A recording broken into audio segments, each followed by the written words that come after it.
Hi, this is Eric Roby. I am so glad you're taking the first step in becoming a programmer. In this lecture, which is lecture number 1, we are going to start with how software is built. This lecture will discuss the following: how software is built, what is meant by full stack development, introducing the technologies used throughout the course, and why we chose Python, and much, much more. So let's dive in and learn. Software is built off of multiple components all working together. Typically, the two main components for developers are the front end and the back end. The front end is all about what the user sees, the user interface in which a user be interacting with. The user experience, which is all about the user satisfaction of the software. And the responsiveness of the application. Is the performance on desktop just as good as mobile?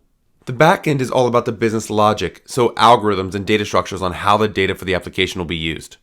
It's about databases, so retrieving and storing data, and the server integration, which is about the sustainment of the server and the speed of the application. So where does Python play into this? Well, Python is a back-end language, so it's all about the business logic, the databases, and the server integration.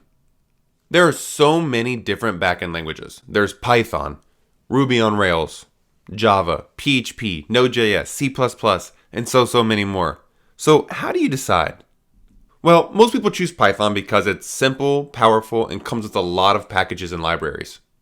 It's a top choice for artificial intelligence and data scientists, and it's also a fantastic choice for APIs and business logic for web development.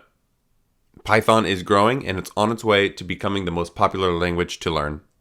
As we venture further into the course, you will begin to understand each of these topics I just mentioned more in depth, and I cannot wait to teach you how to use Python so you too can become a machine learning expert, a data scientist, or a backend web developer. So let's get started.